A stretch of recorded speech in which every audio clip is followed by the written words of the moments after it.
केपीटीवी Bharat news, हर खबर सच के साथ। मानदेय बढ़ने हैं। निराश्रित महिला पेंशन, वृद्धावस्था पेंशन, दिव्यांगजन पेंशन में भी वृद्धि हो, चर्चा हो। जो लोग अब तक इन योजनाओं से जुड़ नहीं पाए थे, उन लोगों को जोड़ने का प्रावधान हो। इन सब पे सदन में चर्चा हो।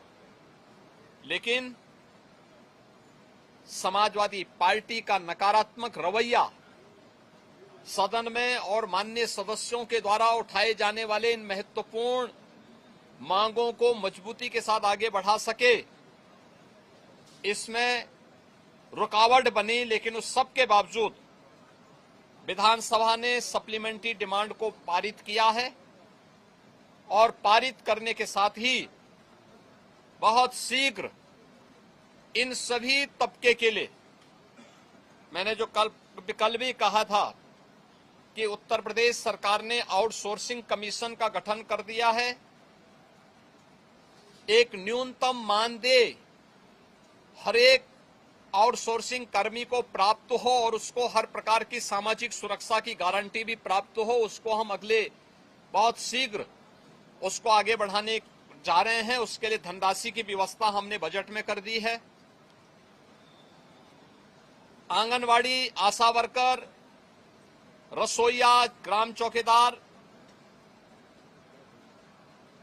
या कोठेदार, इन सब के इंसेंटिव और इनके मानदेय को बढ़ाने के लिए भी धनराशि की व्यवस्था हम लोगों ने बजट में की हुई है और उसको भी हम अब विधानसभा से बजट पारित होने के उपरांत विधान परिषद में पारित होगा। विधान परिषद से पारित होने के उपरांत फिर इस बजट को हम लोग अलग अलग कार्यक्रमों के माध्यम से उस तबके तक पहुंचाने का काम भी करेंगे। समाजवादी पार्टी का यह चरित्र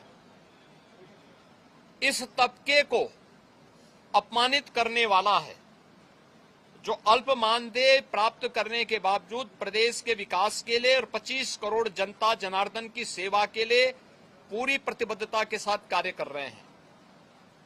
इससे पहले भी इन्होंने शिक्षा मित्रों के भविष्य के साथ खिलवाड़ किया था। हमारी सरकार ने शिक्षा मित्रों के मानदेय को 10,000 से बढ़ाकर के 18,000 किया है। पहले 3,000 ये मानदेय मिलता था, हमने 3,000 से 10,000 किया, 10,000 से 18,000 किया और उन्हें 5 लाख रुपए की कैशलेस की सुविधा भी उपलब्ध करवाई। अनुदेशकों को प्रदेश में 9,000 मिलता था, उन्हें 17,000 रुपए उनका मानदेय किया और उन्हें कैशलेस की सुविधा भी उपलब्ध करवाई। बेसिक, माध्यमिक, उच्च शिक्षा से जुड़े हुए जितने भी शिक्षक हैं, इनके मानदेय को इनको कैशलेस की सुविधा उपलब्ध करवाई। अन्य तमाम तबके के लिए बेहतरीन स्कीम को लेकर के, योजनाओं को लेकर के हम सप्लीमेंट्री डिमांड्स में आए थे और इन सब के साथ साथ सामाजिक न्याय के लिए अपना जीवन समर्पित होने वाले उन सभी महापुरुषों के लिए, जिनमें बाबा साहब भीमराव अंबेडकर हैं, जिनमें महर्षि वाल्मीकि जी हैं, संत शिरोमणि सदगुरु रविदास जी महाराज हैं, सामाजिक न्याय के पुरोधा के रूप में और महिला शिक्षा का पुरजोर समर्थन करने वाले संत ज्योतिबा फुले हैं, साहू जी महाराज हैं।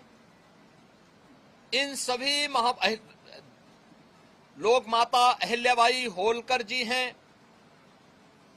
इन सब के बारे में भी हम लोगों ने इस बजट में चूंकि प्रावधान किया है 407 करोड़ रुपए उनकी मूर्तियों पे छाजन लगाने और सुरक्षित पार्क के लिए, बाउंड्री वॉल के लिए इतनी धनराशि की व्यवस्था इस सप्लीमेंट्री डिमांड्स में थी, वह न पास हो, इसके लिए समाजवादी पार्टी ने लगातार सदन की कार्रवाई को बाधित किया, लगातार व्यवधान पैदा करने का लगातार प्रयास किया।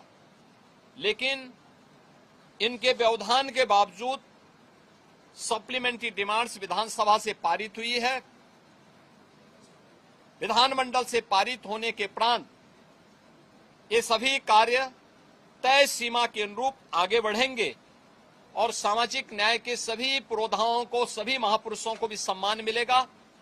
समाजवादी पार्टी के दोहरे चरित्र के खिलाफ, जो दलित विरोधी है, पिछड़ा विरोधी है, युवा विरोधी है, किसान विरोधी है, महिला विरोधी है, गरीब विरोधी है, इन सब चेहरे का उजागर आज उत्तर प्रदेश सदन ने किया है कि इन लोगों का चेहरा और लोकतांत्रिक और संवैधानिक और इस पूरे तबके के साथ अन्याय करने वाला रहा है, अनर्थ करने वाला रहा है।